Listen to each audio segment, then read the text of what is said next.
wabarakatuh.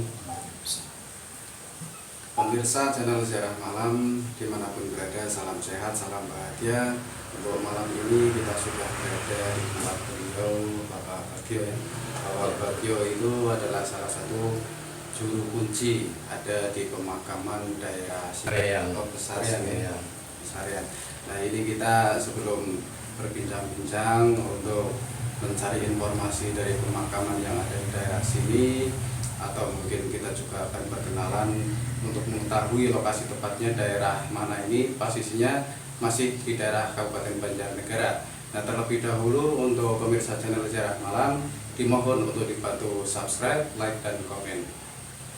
Dan saya unik Pak, kita dari channel Ziarah Malam sepindah silaturahim kaping kalih niki kula sarencang badhe nyuwun informasi mengenai sejarah pemakaman sinten Mangun Yudo. Mangun Yudo.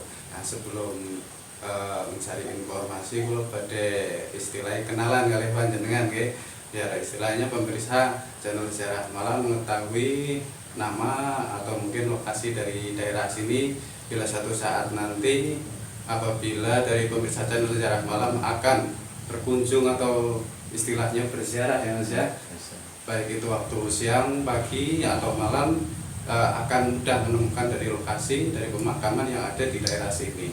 Nah, namanya sinten ya Pak? Kalau saya Pak Subagio. Pak Subagio. Nggih.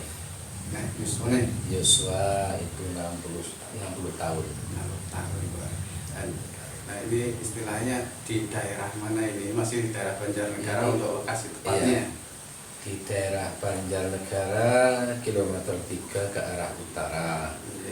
Itu pas di tepatnya Desa Petambakan, RT 04 RW 4. Dan itu posisinya di sebelah di atas aliran Sungai Merawu.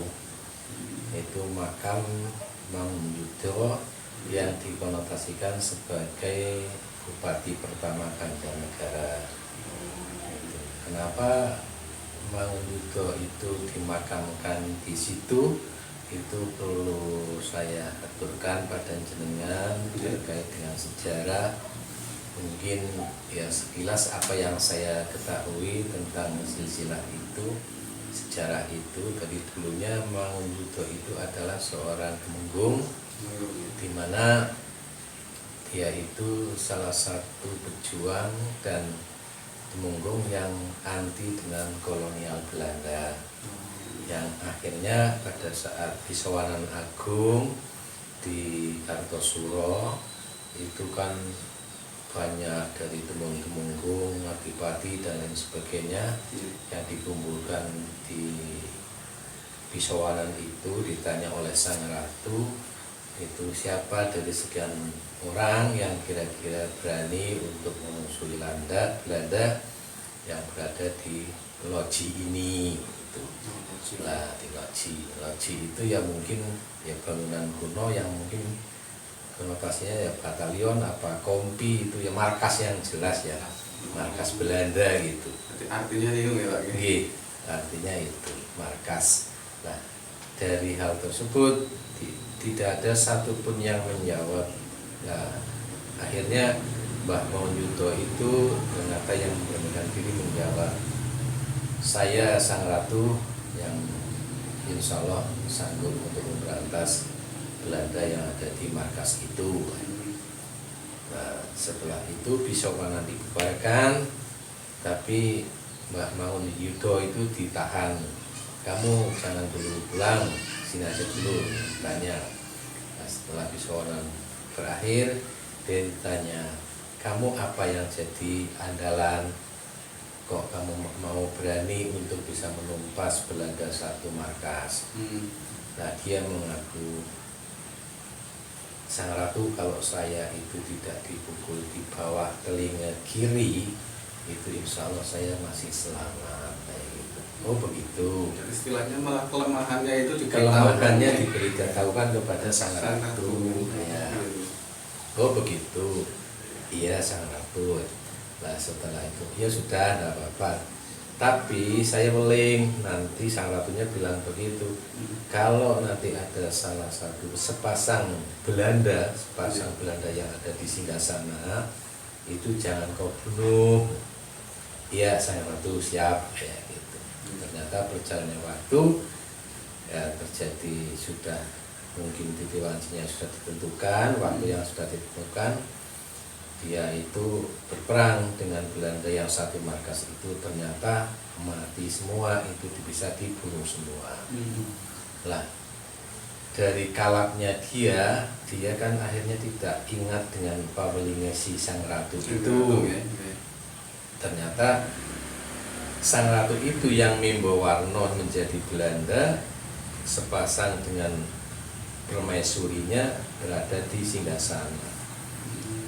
Saking kalapnya Mbah Mangunjuto itu kan akhirnya lupa dengan apa yang diceritakan, apa yang diwangsitkan oleh sang ratu. Akhirnya dia itu mau dirangsang oleh Mangunjuto, yang ternyata karena sudah tahu kelemahannya, mungkin sang ratu juga membela diri, daripada saya dibunuh, mending saya yang membunuh, walaupun dia itu adalah adik saya atau prajurit saya, mungkin seperti itu. Akhirnya dengan seketika itu dia meninggal, gugur di medan perang itu.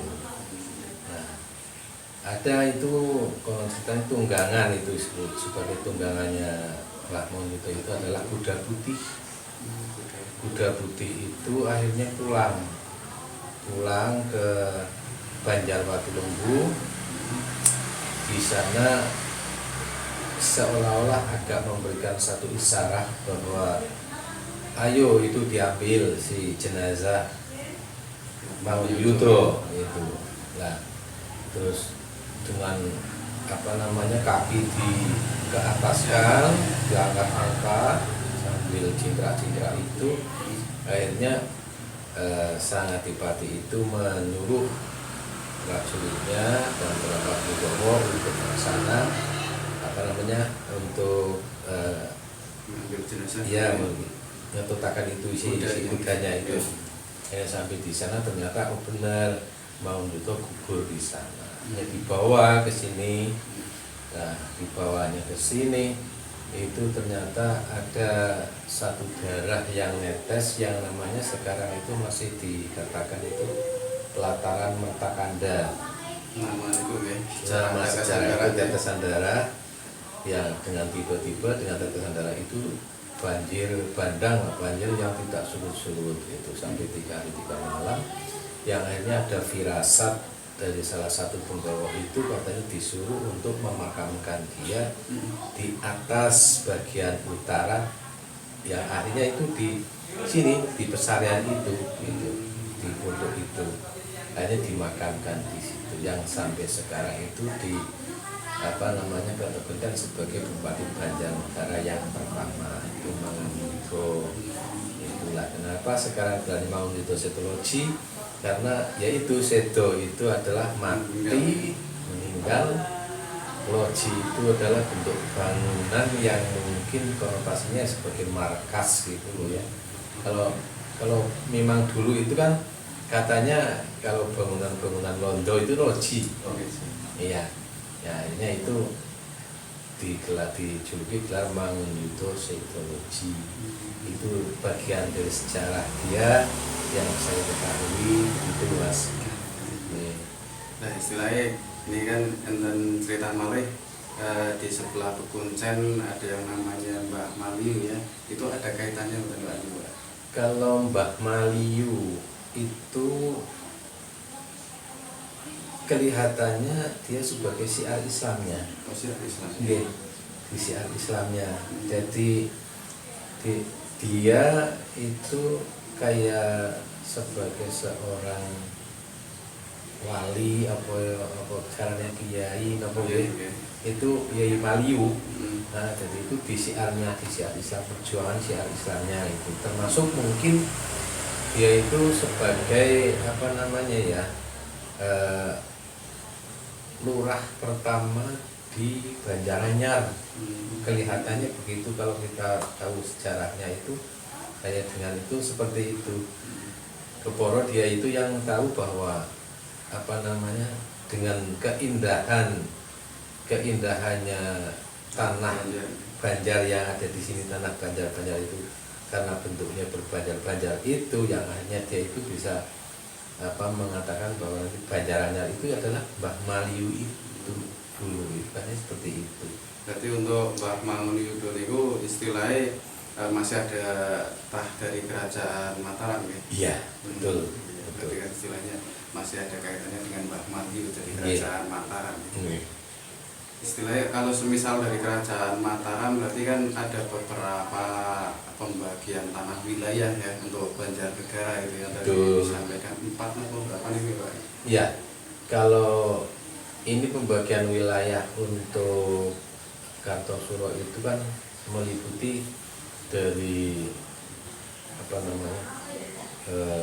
Cilacap itu yang ketelah itu di Marten, terus ke Jajar, ke Jawar itu Banyumas, terus sini Wirosobo, terus Banjar Petambakan. Ya, yang Banjar Petambakan itu yang dulunya itu sebetulnya ada tempat pusat pemerintahan yang tadinya pada saat dibagi 4 itu oleh Joko Kaiman itu kepada Demang Wiroyudo. Lah, Demang Wiroyudo itu mungkin vakum dengan tidak ada pemerintahan, tapi patilasannya tempat pemerintahan itu ada terbukti dengan adanya dukuh Pungkuran itu ada di situ. Dan tanah yang ditempati itu dulu namanya sampai sekarang juga terkenal tanah Kerabinan. Itu di Petambakan sebelah atas bagian utara. Oke. Nah, untuk Pak Bagio sendiri ini kan kami dengarkan bahwa beliau itu dinamakan juru kunci ya, apa mungkin istilahnya ada keturunan dari terah juru kunci yang dulu itu ada Pak? Kalau dari terah juru kuncinya ya ada. Pertama sudah Pak itu Mbah Kiai Tamsuri dulu, Mbah Kiai Tamsuri. Itu yang saya ketahui ya. Dulunya mungkin masih ada lah, karena itu beberapa ratus tahun yang lalu sih mungkin ya. Yang periode yang dekat. Yang periode yang dekat itu adalah dari Mbah Kiai Tamsuri, terus dari Mbah Kiai Tamsuri, terus Kedo, terus pada almarhum bapak saya Pak Maksudi. Kalau yang tadi itu yang pertama berarti buyut ya, buyut apa ya istilahnya? Kalau saya ke sana Mbak. Iya. Nah mungkin buyutnya itu masih ada ya, tapi tidak tidak tertulis atau tidak terceritakan gitu. Berarti yang terakhir untuk tahun 2021 ini panjenengan ya Pak Bagio ya? Iya. Sudah berapa lama Pak untuk istilahnya dipasrai sama warga setempat untuk memegang diamanai untuk menjaga dari pemakaman Mbah Manguniyudo ini? Itu kan terjadi setelah sedanya bapak saya tahun 2013. Iya, tahun 2013. Nah, secara otomatis itu Mas yang namanya mungkin kayak gitu keturunan ya langsung amanati menjaga makame kayak gitu kan, kalau memang ada.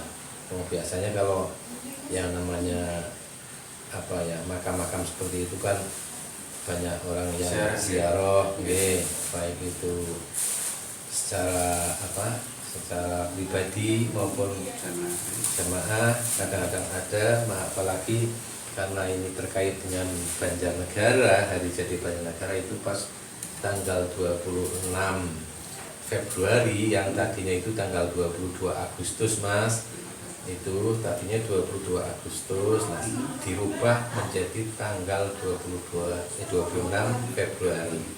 Nah itu kan karena dulu diakui bahwa yang bupati pertama itu adalah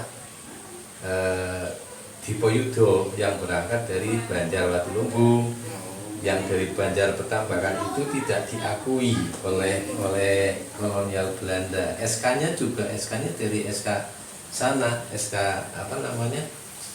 yang dari Belanda itu dari Banjarwatulembu untuk Banjarnegara, yang pertama itu dari sana. Nah, Belanda itu mungkin dia pintar juga untuk menghilangkan sejarah dari perjuangan Mangunkuto itu, karena salah satunya ya sebagai orang yang tidak suka dengan kolonial, akhirnya itu kan ibaratnya mau menutup sejarah itu.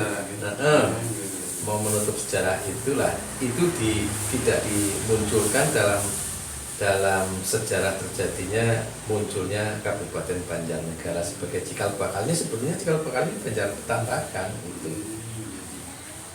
Jadi istilahnya dari periode dari tadi siapa yang di Bayuda sama Mbak Mangunkuto itu lama.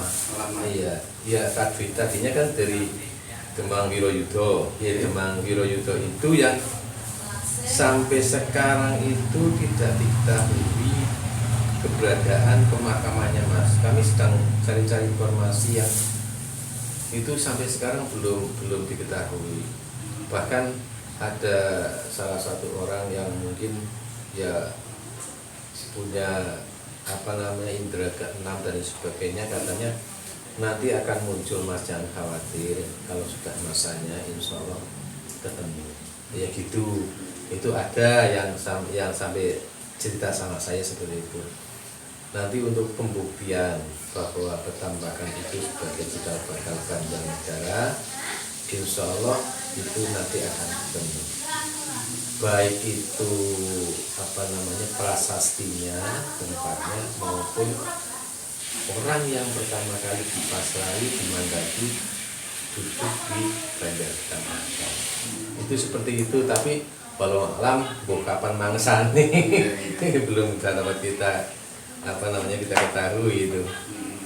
Jadi istilahnya pemirsa, karena ini ada istilahnya masalah dari kolonial Belanda tadi yang tidak mengikuti pemerintahan Belanda dari Mangunkuto, memang tidak tercatat ya, sengaja mungkin mereka ya, disengajakan tidak dicatat untuk mungkin bahasa sekarang SK atau apalah ya. Jadi sampai sekarang sebenarnya memang dari cerita dulu itu bahwa desa Banjar Petambakan ya, Banjar Petambakan itu adalah cikal bakal Banjarnegara. Cuma untuk sampai saat ini memang karena pemerintah juga tidak berani, karena tidak ada bukti ya Pak ya.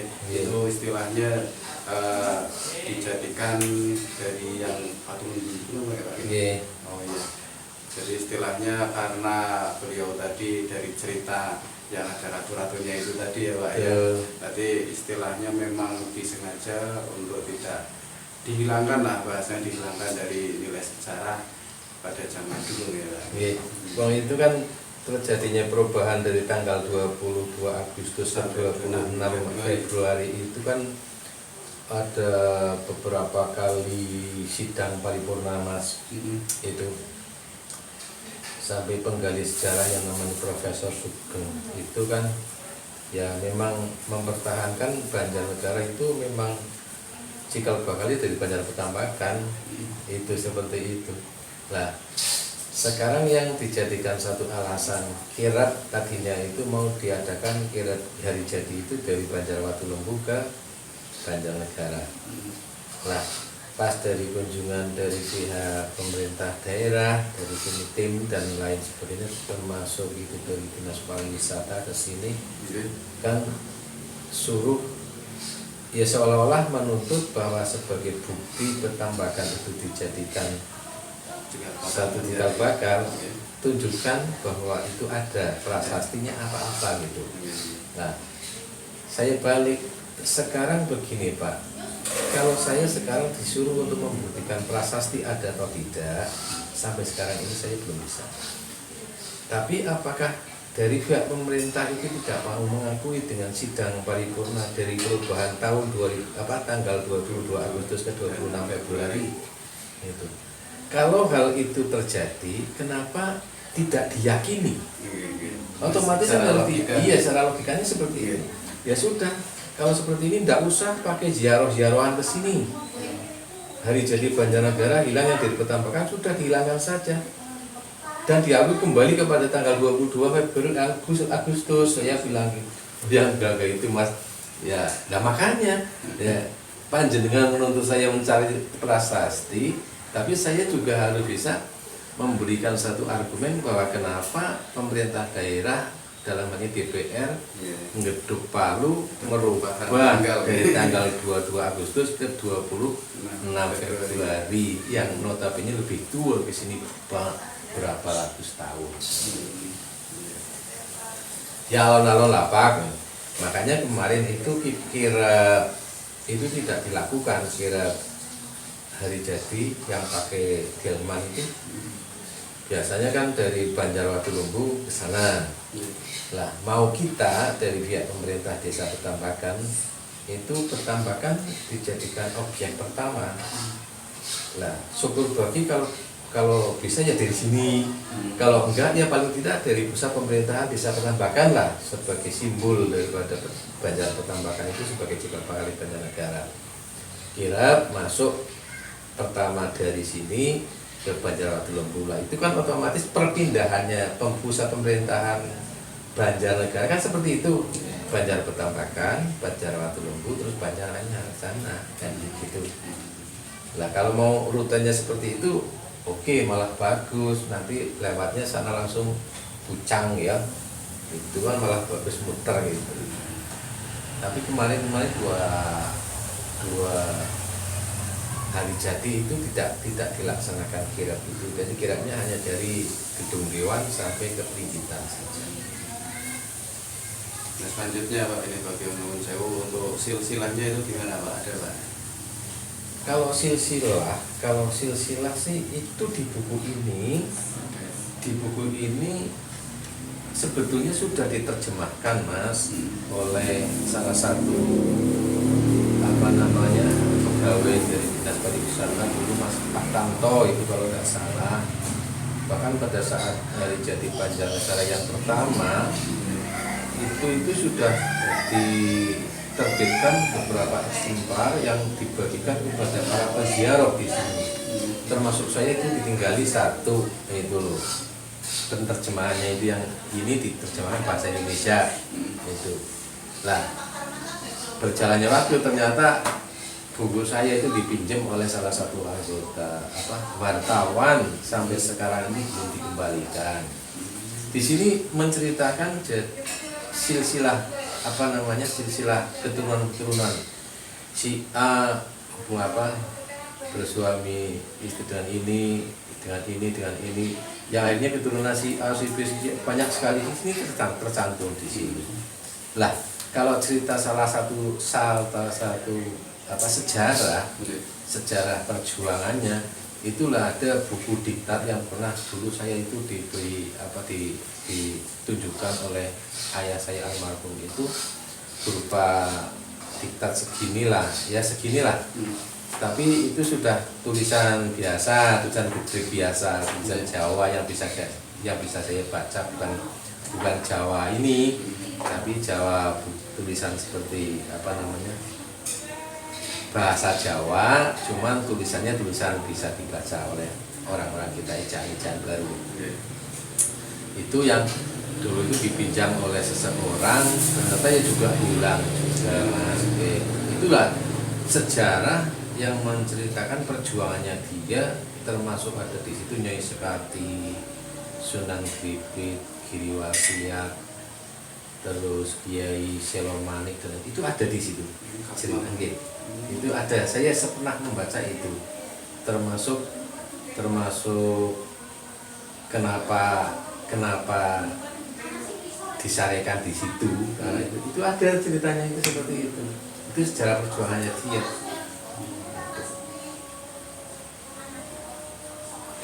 Pemirsa Sejarah Malam, kita jeda sebentar, ini ada nanti kita lanjutkan lagi untuk mencari lebih detail lagi untuk informasi sejarah dari Mbah Mangunkuto. Ikuti terus channel Sejarah Malam. Nah pemirsa channel Sejarah Malam, tadi kita sudah melaksanakan salat isya berjamaah dengan Pak Bagio. Sebelum lanjut untuk berbincang-bincang untuk mengenai sejarah Mbah Mangunkuto, terlebih dahulu dimohon untuk subscribe, like, dan komen agar channel kita berkembang. Dan istilahnya kalau semisal untuk lokasi dan sebagainya nanti kita akan ceritakan dari segi spiritual, karena biasanya dari orang-orang zaman dahulu itu kan ada istilahnya kadikjayan ya Pak ya, sifatnya kesaktian. Nah ini nanti kita tanyakan kepada Pak Bagio mengenai mungkin tinggalan atau pusaka atau apapun, nanti kita akan tanyakan kepada Pak Bagio. Itu terus ya dong saya malam. Nah saya Pak Bagio untuk mengenai cerita dari spiritual, biasanya kan memang ada istilahnya kesaktian pada zaman dulu ya Pak. Mungkin tinggalan atau apapun yang bisa diceritakan ke pemirsa channel Sejarah Malam itu apa saja Pak? Ya, terima kasih. Ini untuk masalah mungkin apa namanya kesaktian atau piandel yang dimiliki oleh Mbah Mangyudo. Yang saya dengar itu dulu yang sampai sekarang mungkin masih ada, itu adalah jubah yang dulunya itu di Medayu, yang mungkin sekarang di Banjarkulon mungkin. Itu kemarin ada salah satu pemegang itu kesini ya juga cerita seperti itu, sudah di tempat saya ya gitu. Ini berarti di Banjarkulon itu juga. Terus ada keris-keris yang kecil-kecil yang notabene itu sudah dimiliki oleh petapa-petapa zaman dulu yang mungkin sudah ya sekarang sudah dimusnahkan, apa kemanakan saya nggak tahu, apa diperdagangkan juga saya nggak tahu. Yang kami tahu dulu itu pernah ke ziarah ke situ, ada yang sampai menerima ada semacam besi kuning yang apa besarnya seginilah sejari, panjangnya sejari itu besi kuning, termasuk ada keris kecil yang sepanjang segini juga pernah ditunjukkan. Kalau habis ke situ kan biasanya mampir ke sini setelah turun dari apa ziarahnya, cerita seperti itulah. Terakhir yang kami tahu dari informasi ayah saya almarhum itu betapa yang terakhir dulu itu Bapak di situ itu katanya masih ada satu pusaka yang memang tidak akan diberikan kepada siapa-siapa kecuali kepada turunan Pesarean sini. Itulah diwaris Pesarean yang notabene akan diserahkan atau yang diberikan kepada keturunan yang tidak punya pusar itu, yang tidak punya pusar. Bahasa itu saya sampai sekarang belum bisa menerjemahkan. Kalau saya mengkomunikasikan ya mungkin caranya orang yang tidak punya pusar itu kan seperti jaran ya, yang tidak punya lelah itu. Mungkin karena ya dari segi ibadahnya atau bekerjanya atau yang lainnya itu seperti itu konotasinya. Buat berjalannya waktu ke depan mungkin memang benar-benar ada keturunan dari pesanan ini yang keluar tanpa pusar ya, walau alam biologi ya, karena seperti itu ya mungkin bisa saja terjadi. Itu kekuasaan yang maha kuasa. Kalau praduga kami kan hanya logikanya ya orang yang tidak punya kesel gitu ya, tidak punya lelah itu orang yang tidak punya pusar seperti kuda itu. Itu seperti itu. Tadi rupanya apa Pak yang mau dititiskan yang tidak ada pusar ya? Pusaka jenis apa gitu? Pusakanya yang menurut konon ceritanya itu pusaka Gada Saku Jagat.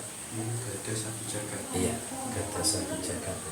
Jadi itu memang ada sejarahnya mau dikasihkan kepada keturunan Pesarean yang tidak punya pusar itu. Yang tidak punya pusarnya itu apa orang lahir dengan tidak punya pusar atau orang yang tidak punya lelah kan gitu, bisa dikonotasikan seperti itu Mas.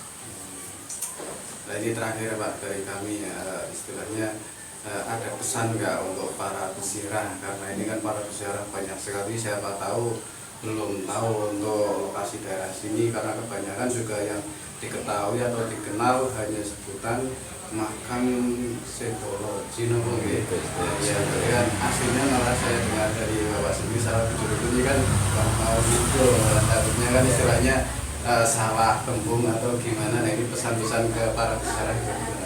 silakan. Oh ya, ya untuk berziarah biasa memang mau berziarah ke makam mau Budha Sukroji itu ya yang paling penting itu tahu dulu dengan sejarahnya, sejarah daripada perjuangan Mbah Maungundo. Jangan sampai ziarah ke situ tanpa tahu sejarahnya, itu sangat apa namanya ya kurang pas lah. Tahu dulu sejarah track recordnya dari Mbah Maungundo sendiri seperti apa, ya baru ziarah. Yang paling penting ya silakan untuk berziarah ke situ untuk bisa mendoakan kepada beliau yang sudah berjuang sekian lama untuk memperjuangkan tanah kemerdekaan kita, tanah kemerdekaan kita ini. Salah satunya itu adalah pahlawan Maungundo Sugroji itu yang notabene sudah membunuh satu markas dari Belanda, kolonial Belanda itu. Jadi ya monggolah siapa saja yang mau berziarah jangan lupa untuk bersuci dulu sebelum sampai ke makam, dan di sana silakan untuk berdoa, mendoakan kepada mereka dan kepada diri kita sendiri, khususnya apa yang jadi kehendaknya. Mudah-mudahan dengan tawasulnya ya mungkin bisa mungkin apa kesempatan apa yang dicita-citakan seperti itu. Nah, ini kan istilahnya ada satu lagi Pak, kalau semisal dari pemakaman biasanya Indonesia kan ada dari golongan tertentu yang ada yang nggak pakai apa-apa, istilahnya sarana prasarana lah. Nah ini ada juga yang pakai kembang, ada yang pakai minyak dan sebagainya. Itu kalau dari Juru Kunci sendiri itu ada pantangannya nggak itu untuk hal-hal seperti itu? Enggak, karena itu merupakan satu keyakinan Mas ya. Jadi kita tidak akan bisa membatasi kepada keyakinan masing-masing. Jadi silakan saja. Ada yang datang pakai dupa, ya juga ada. Ada yang hanya sekedar berdoa, ada yang tidak memakai apa-apa juga ada. Iya. Jadi istilahnya dari Juru Kunci Pak Bagio sendiri itu mempersilahkan, ada yang pakai monggo, yang pakai monggo gitu ya Pak ya. Jadi istilahnya karena keyakinan itu masing-masing. Nah itu saja dari kami Channel Ziarah Malam. Terima kasih sekali kepada Juru Kunci Pak Bagio dari Juru Kunci Makam Mbah Maungundo sudah diberikan informasi mengenai sejarah perjuangan dari Mbah Maungundo kota Banjar Tambakan. Nah, semoga dari wawancara kami tadi bisa menambah pengetahuan atau istilahnya mempermudah dari pemirsa Channel Ziarah Malam yang akan berziarah ke lokasi dari Mbah Maungundo yang ada di Desa Pertambakan ini. Itu saja dari kami, bila ada salah kita mohon maaf. Wassalamualaikum warahmatullahi wabarakatuh.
Assalamualaikum warahmatullahi wabarakatuh.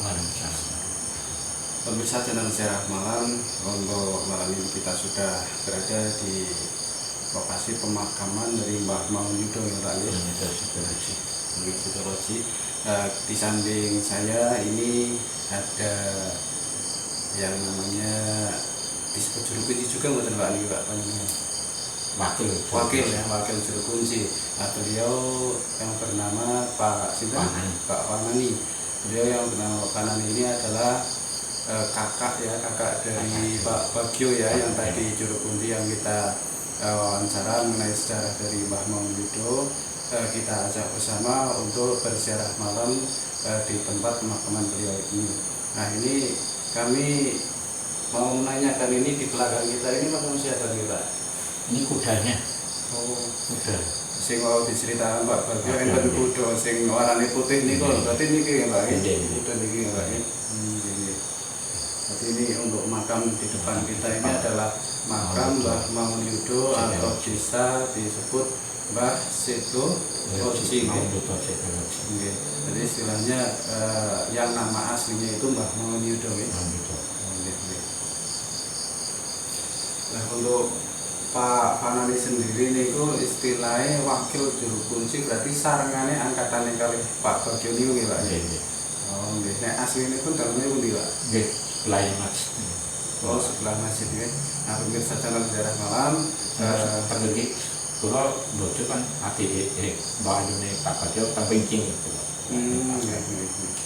Berarti untuk rumah beliau tadi Pak Panani berada di belakang rumahnya ya. Berada di rumah juru kunci Pak Bagio. Ini adalah wakil dari juru kunci Pak Bagio, yaitu Pak Panani. Kalau untuk alamat asli ini pun Pak asalnya lagi gitu Pak? Sana gitu. tambahkan. Nek dusunnya ini namanya apa berarti? Sana. Dusun Pesarian gitu sendiri mungkin. Oh nggih. Dusun Pesarian, Desa Pertambakan nggih. Oh nggih. Nah, ini pemirsa channel Ziarah Malam, kita akan sempatkan untuk bertawasul bersama, berziarah bersama dengan Pak Panani. Ini akan dipimpin Pak Panani ngomong. Buka. Oh nggih. Jadi malam ini sarang-sarang dan berziarah. Nah, pemirsa channel Ziarah Malam, kita akan berziarah bersama dengan Pak Panani, dan nanti kita akan bertawasul sebentar, terus kita juga akan istilahnya mengambil video dari lokasi secara detail dari lokasi pemakaman Mbah Mangun Yudo, mungkin dari sisi belakang, kanan, kiri, dan di depan, boleh ya Pak? Ikuti terus channel Ziarah Malam.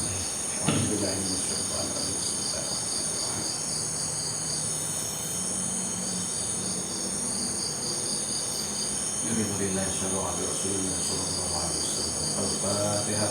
A'udzu billahi minasyaitonir rajim. Bismillahirrahmanirrahim. Alhamdulillahi rabbil alamin, arrahmanir rahim, maliki yaumiddin. Iyyaka na'budu wa iyyaka nasta'in, ihdinas siratal mustaqim, siratal ladzina an'amta 'alaihim, ghairil maghdubi 'alaihim waladdallin.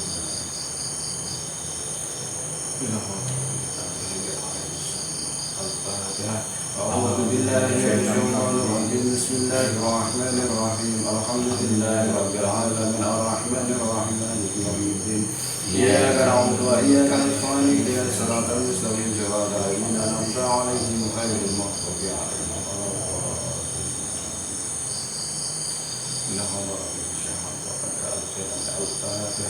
أعوذ بالله من الشيطان الرجيم. بسم الله الرحمن الرحيم. الحمد لله رب العالمين، الرحمن الرحيم، مالك يوم الدين. إياك نعبد وإياك نستعين، اهدنا الصراط المستقيم، صراط الذين أنعمت عليهم غير المغضوب عليهم ولا الضالين.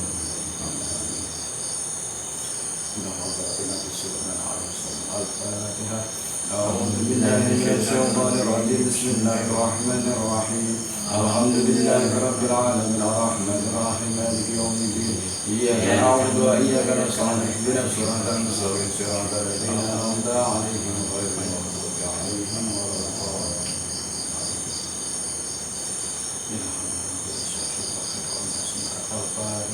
أعوذ بالله من الشيطان الرجيم. بسم الله الرحمن الرحيم. الحمد لله لله رب العالمين الرحمن الرحيم مالك يوم الدين إياك نعبد وإياك نستعين اهدنا الصراط المستقيم صراط الذين أنعمت عليهم غير المغضوب عليهم ولا الضالين.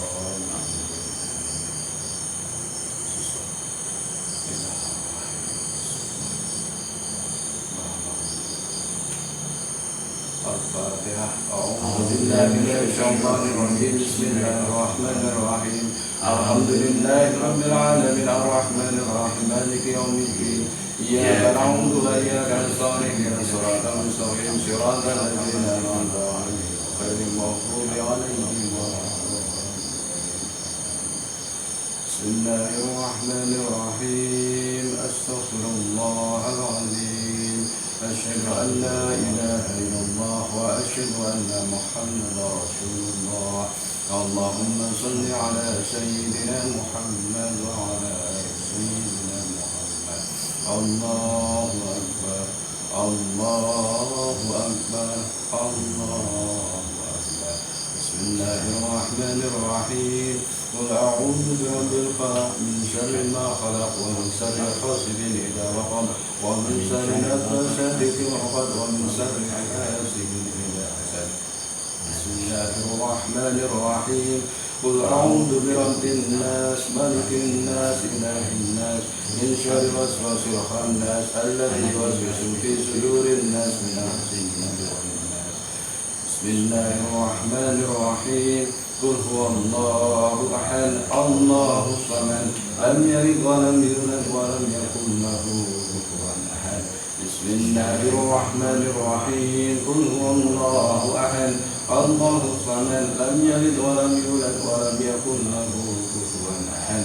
بسم الله الرحمن الرحيم قل هو الله أحد الله الصمد لم يلد ولم يولد ولم يكن له كفوا أحد.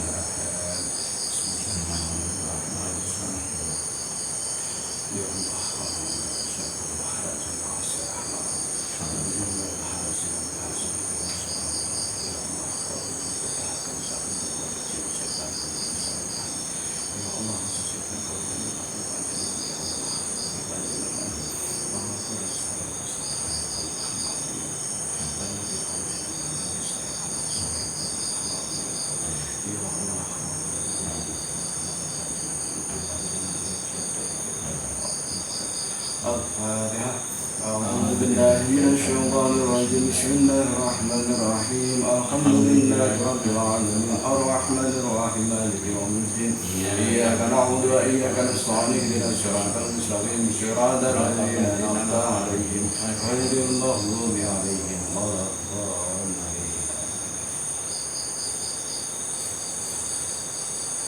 السلام عليكم ورحمة الله وبركاته.